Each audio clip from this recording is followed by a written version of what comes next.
We start the newest and latest Spider-Man Disney show with Peter Parker waking up late to his orientation day at his high school, and having to quickly dress up and race his way through the neighborhood to catch his ride. He misses it, so Aunt May offers to give him a ride instead. They talk about the new change in their life with Peter going to his favorite high school, and how Aunt May has been the best thing he could ask for right now after Uncle Ben died. They exchange hugs and Peter sets out to start his day, but then suddenly, a portal opens up in the sky, and out comes a symbiote monster. Everyone present is scared and running away as the monster tries to attack them.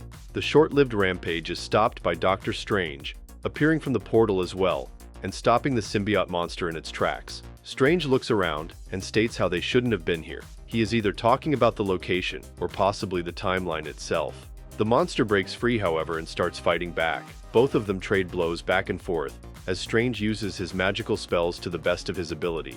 But the symbiote monster is relentless. The monster spots a punk-haired girl falling while running away, and it attempts to grab her and kill her. But Peter Parker, who is still powerless at that point, springs into the action and distracts the monster to save the girl. This gives Doctor Strange ample time to restrain the symbiote monster and take it back through the portal before closing it. Meanwhile, a strange spider descends from the portal and gets cut off as the portal closes, ultimately falling on Peter Parker while he is helping up the fallen girl. Peter introduces himself to the girl he just saved, but the strange spider bites him, and he loses consciousness. If you're into animation recaps, then Inky Myths will be your go-to for manga recaps, the ultimate hub where your favorite manga and webtoons come alive in thrilling summaries. Whether you're catching up on the latest chapters or revisiting old favorites, we've got you covered. So, what are you waiting for? Subscribe, like, and join us as we uncover the ink-stained tales of adventure and myth. We jump forward in time for a few months, and Peter Parker wakes up late once again and misses his ride, but this time he uses his newfound powers and suits up to swing through the city. He notices a guy being ganged up on by 3 douchebags and decides to go and help him. The 3 assholes start a live stream to show the world how they are going to beat up the costumed freak, but Spider-Man easily and stylishly takes them all out, then takes over their live stream. The guy Spider-Man saved introduces himself as Harry Osborn, before Spider-Man swings away to get to high school as soon as possible. Peter goes to school too late and has to suffer the consequences of that during detention. The punk girl whom Peter saved way earlier in the episode is actually named Nico, and she appears to be his friend because she is busting his ass for being late again. Peter then comes in contact with his high school crush named Pearl, and as usual, stumbles over his words while talking to her. Nico talks with him about his attraction to Pearl and his aversion of just telling her that he wants to date her, leaving him thinking about his approach. During another class, Peter notices the police speeding after a vehicle, and he excuses himself to go suit up as Spider-Man and try to help. Spider-Man chases after the vehicle, even after the police car was forcibly stopped due to traffic, and attempts to stop it in the most amateurish way possible. He manages to finally stop the vehicle after a while, and the crowd cheers for him as he swings away once again. Spider-Man quickly changes back to Peter Parker, and decides to go confess to Pearl with all the newfound confidence he just got. Nico stops him before he has the chance to talk to her, however, and then points out how someone already got to Pearl before him, as Peter sees a man greeting Pearl and hugging her in a loving way. Peter is so shocked and distraught at what he saw that he is still complaining to Nico about it a week later. During class, the teacher asks them to pair up in groups of 2. Peter thinks this is his chance to pair up with Pearl and show her that he is not some scrawny kid. What is surprising, however, is Pearl's boyfriend, Lonnie Lincoln, asks the teacher to pair up with Peter, and the teacher agrees. Peter sits beside Lonnie and starts explaining to him, only to be pleasantly surprised that the high school quarterback has a knack for science and is basically completing his explanations for him. Lonnie tells him Pearl always said Peter was smart, so he decided to pair up with him to learn more. After class, Peter tells Nico all about how Lonnie might actually be a cool dude and how they have almost the same interests. He catches him outside school, and they talk for a bit before Peter has to go to catch his ride, while Lonnie walks home. We see Lonnie's walk back home in what I consider a very cool scene in my humble opinion. He walks to his noticeably poor neighborhood, as he experiences side eyes and casual racism from the police, riding beside him slowly, as if they are waiting for him to commit a crime or run away in fear.